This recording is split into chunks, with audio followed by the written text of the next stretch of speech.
Good morning, Packers fans. Aaron Negler here with your Packers Daily Chat, coming to you live across the street from Lambeau Field. It's day 4 of Green Bay Packers training camp here in Green Bay, Wisconsin, ready to mix it up with you fine folks, Packers fans worldwide, because that's what we do here at Cheesehead TV. It is an absolutely gorgeous day in Green Bay. I'm really looking forward to getting out to Ray Nitschke Field. First, I want to give a shout out to our good friends over at Ticket King. That's right. Ticket King has been in Wisconsin since 1992 and are staffed with experienced, friendly, and knowledgeable folks that can help you with anything Packers ticket related.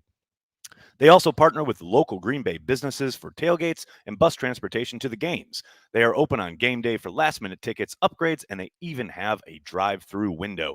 And you know, you're getting ready for the season. You need the 2022 official yearbook of the Green Bay Packers. That's right. Head to packersyearbook.com. That's packersyearbook.com and use promo code CHTV for 10% off.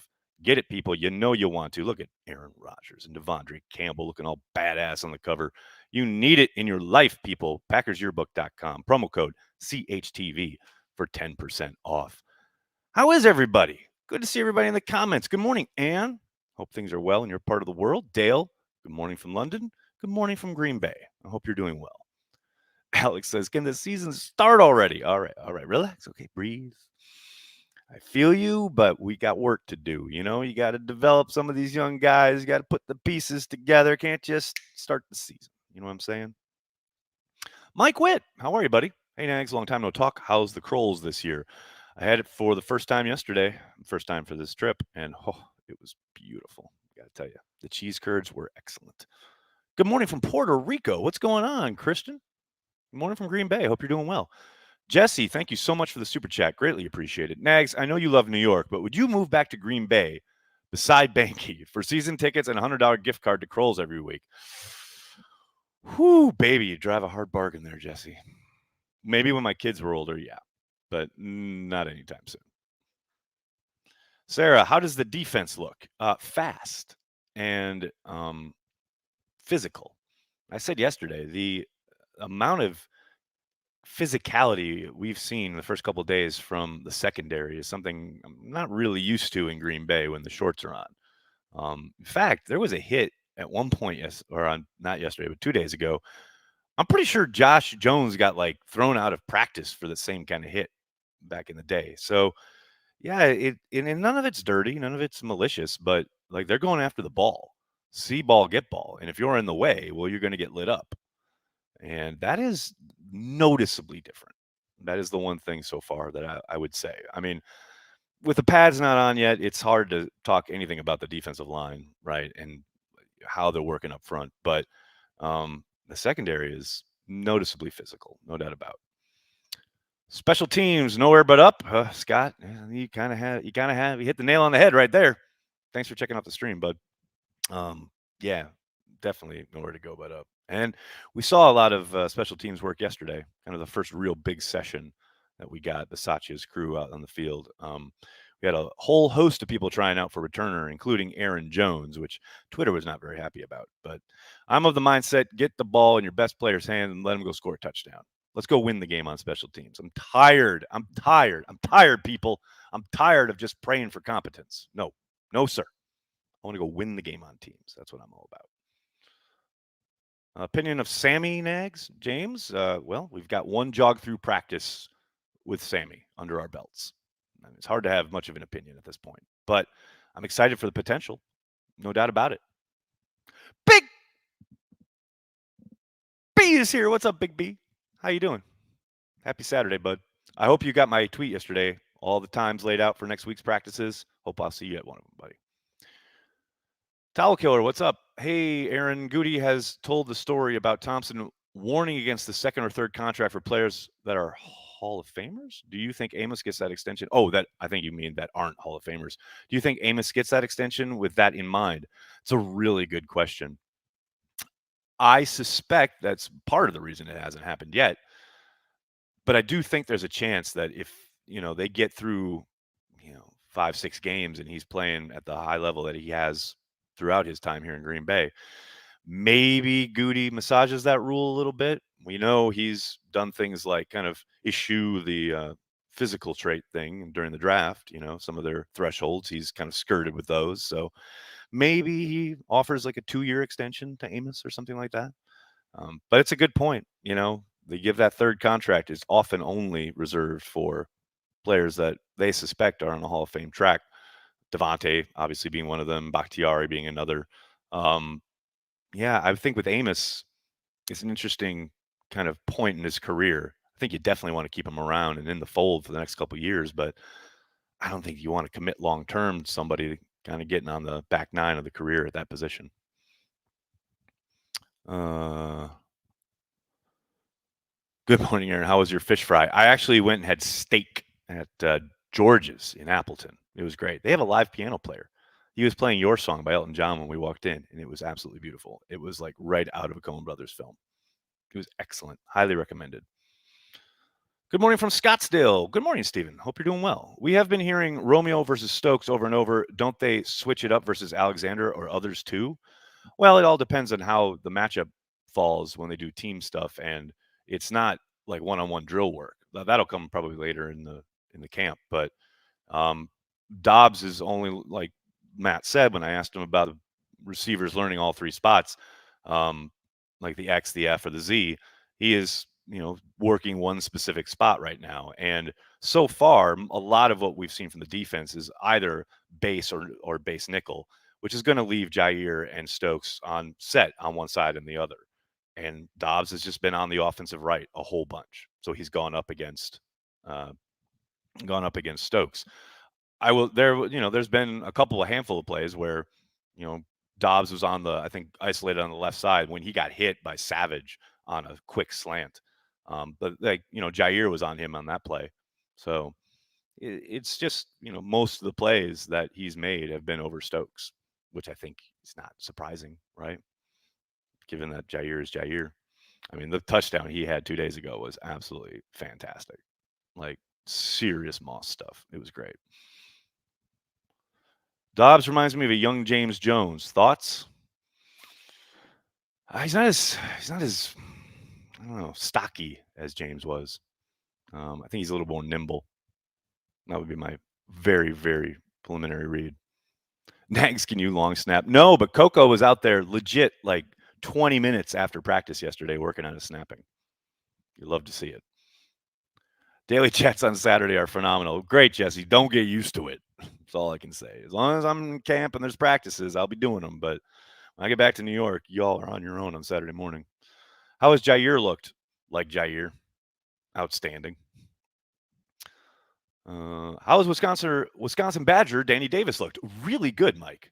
I will say he has been, for me, now it's super early. It's only been 2 full speed practices, but he's made a play every day, and he's been running ahead of that I've seen ahead of Toure in some instances. Yeah, he looks good. He's a bit of a surprise to me. He's had a couple plays that can make you go, oh. So let's watch this space. I mean, you never really know. You got to hope he sustains it, consistently making plays every day. Keep doing it when the pads come on. That's a big indicator because lots of times these guys make huge plays, big athletic leaping grabs, and it's all great when you have shorts on, but you put the pads on, things can change real quick. Lieutenant JFK 420. Good morning. Hope you're doing well, man. Nags, out of the receivers we have right now, who would your favorite picks be for the 53? Oh, Evan, it's so early, bud. I mean, nothing that we wouldn't have said this offseason, right? You got Lazard, Randall Cobb, most likely Sammy Watkins if his hammy holds up. They're in the mix. And then you got to think, obviously, Amari Rodgers, Dubs, and then, we'll see how they fight it out after that. That'd be the guesswork. Mm-hmm. Well, let's talk about Dobbs. How has Amari Rodgers looked? All right. See, I want to address this. I'm glad you asked this because everyone assumes that Dobbs is making these plays and running with the ones that he is, quote, ahead of Amari Rodgers or better than, et cetera, right? Rodgers is running with the twos because Randall Cobb is taking all the slot stuff with the ones. And Amari, so far, has not worked as a perimeter guy. They work him strictly as a slot. And so while Randall Cobb is in town, he's going to be getting all the one stuff. Dobbs is out there because Sammy's been hurt, because Christian Watson's not out there. You know, so that's opportunity for Dobbs. There's no opportunity for Amari at the moment.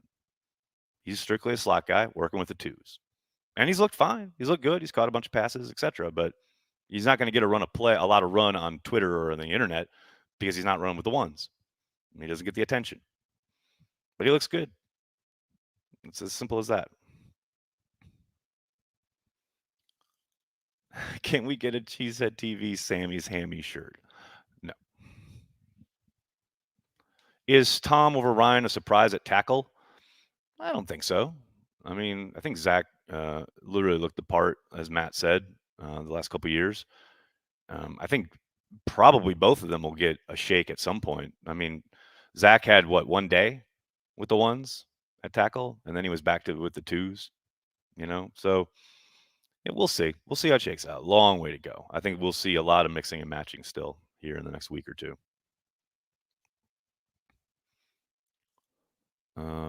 Given Bakhtiari's injury, how does the depth at O-line work? We probably need to wait until gameplay to see that answer right. Yeah, I mean, you want to see the pads come on before you make any determinations about what's going on up front on either side of the ball. I mean, they have been, like I said, running. They put Zach Tom out there for a day. Jake Hansen's gotten run at guard.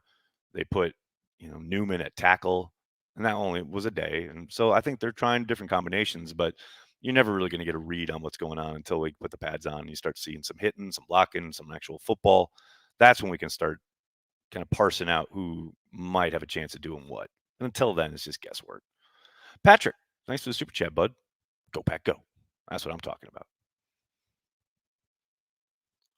Do you have to replenish Corey's beer supply before you leave? No, Paul, that's Corey's job. That's what he does.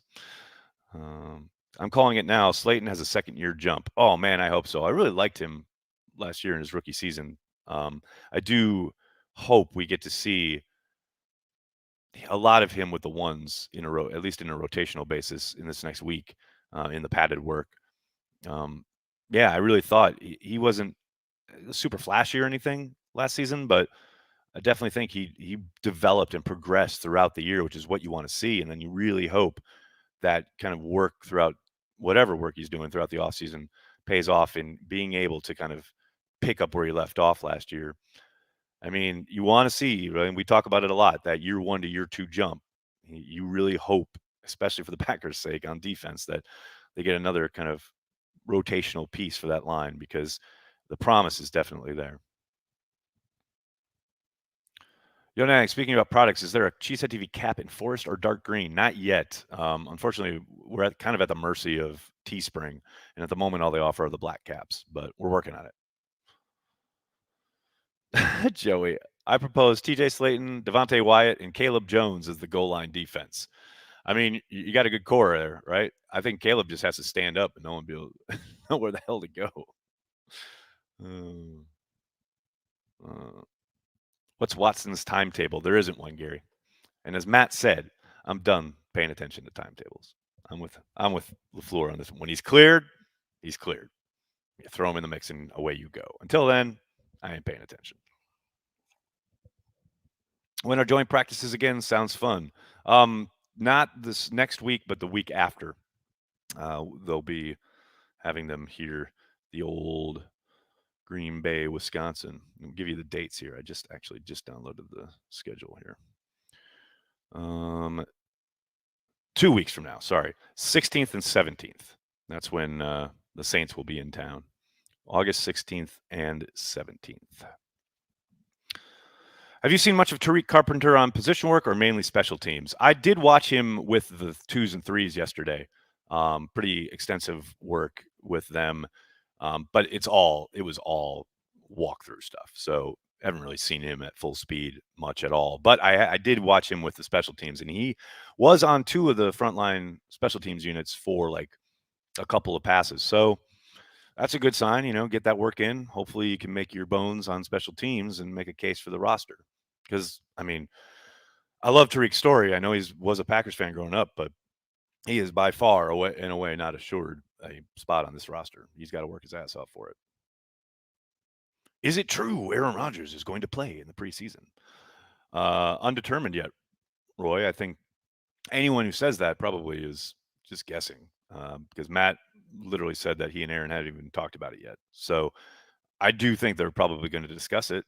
I think it's a better possibility this summer than it has been in most of the years past, but we'll see. We'll see. First game you went to, mine was Green Bay versus Tampa Bay in '85. Snow Bowl game. My dad loved it. Mike, that's awesome that you were at that game. I watched that game in footy pajamas, cross-legged on the floor in front of my dad in Appleton. The first game I ever went to was 1974 against the Detroit Lions. Or no, it was 76. Sorry. I was 3 against the Detroit Lions here in Lambeau in September. They won. It was great. Nags, what excites you most about the play of the interior D-line? Well, I mean, I'm just loving the athleticism and the quickness, but, as far as what I've seen so far in camp, it's all been without pads, so it doesn't really translate to much of an idea of how they're gonna play. But the athletes they have on the line should get you excited, whether it's Wyatt, Kenny Clark, um, TJ Slayton, as we were just talking about, is a hell of a lot more, a hell of a lot quicker than I think people give him credit for. Like there's their ability to penetrate and create a little bit of havoc. I'm excited for all that, no doubt about it. Any thoughts yet on kicking and punting? I don't think we haven't seen any punting, not any live punting. And Crosby has been out with his knee, and Kirk, I don't know how to pronounce the kid's name. He seems fine, but I think he went 3 of 4 that first day, and other than that, they've done mostly procedural work, like getting the protection unit on and getting the snap off. And then he doesn't even really kick it. I think he kicked it like once or twice yesterday. So there hasn't been a whole lot of kicking yet in camp. I'm sure we'll get more of it here in the following week. I need Packers football ASAP. My White Sox are sucking this year. Tommy, I can't relate. Sorry, buddy. Brewers have the best record in baseball since the All-Star break. I mean, they just went into Fenway last night and won 4-1. I can't relate, man, but I feel you. I get it, man. I understand. Defense will be top 5. Kurt, they have the potential. It's all right there on paper. A lot of work to do, though. How can I get a hat like you're wearing, brother James? Thank you for asking. If you go to cheeseheadtv.com, on the top, you'll see a link to shop. Just go to shop right there, and it will take you to the Cheesehead TV merch shop. And our hats and our shirts, much like the one I'm wearing right here, the Bears still suck. They're all available for you there, brother. So get on it. Cheesehead TV shop, always available for your Packers merch needs. Brewers, baby. That's right. If we throw away the starters should be in a preseason game talk, why do you think we were so flat versus New Orleans out of the gate last season? Has me curious what they might change up, if anything. I think part of it was just, I think it was a perfect storm of that. I can't throw out starters should be in a preseason game because it's part of the conversation, but I don't think that's it. Like, I don't think that's the thing, right? I do think that's a small part of it. I think there's also the case of, the change of venue and the fact that they were in a very different environment than they were anticipating, and it was a very weird kind of setting, and that I think possibly contributed to them coming out a little kind of flat. Like it felt like an exhibition. They weren't really juiced up for it. That's not an excuse. There's no excuse, but I do suspect that's part of it. And then, I think maybe they were reading a little bit of their own press clippings. We can just show up, man. We're going to walk up and down the field and we're going to score 30. Well, welcome back to the regular season where shit is hard and it's not that easy. And obviously you can't say that about every guy. I don't think it's like a blanket thing for the whole team, but I think there was some of that. So, it's just one of those weird things. And also week 1 is always crazy. Week 1 has always got a game or two that is just like totally head scratching. I mean, look at the Steelers taking it to the Bills last year in week 1. It's always games like that in week 1. So, you don't want to overreact to it. That's what you don't want to do. But you definitely want to look at it. There's no question. Marcus, thanks for the super chat. Thank you for the great coverage. Have fun. Thanks, buddy. I really appreciate it. Thank you so much. Are you guys live streaming Packers Family Night? Well, we won't be streaming the actual practice, but we will be doing our live watch party of Family Night, Corey and I. So hope you stick around for that. It's going to be a lot of fun. Matt, thank you for the super chat. Have you had a Kroll's Butterburger yet? Get some. Matt, had one for lunch yesterday. Thank you very much. Dude, are you kidding me? When I come to Green Bay, I live on that stuff. That is my jam. Come on. All right, everybody, I'm going to have to get going. I can't thank you enough for hanging out, talking Packers each and every day, Monday through Friday, right here on the Cheesehead TV social channels. Please, please do me a monster favor and hit like on the video, subscribe to the channel, and then tell your friends and tell your family. Cheesehead TV, we are devoted to Green Bay Packers fans worldwide. Thanks a lot, everybody. Have a great day. Go Pack Go.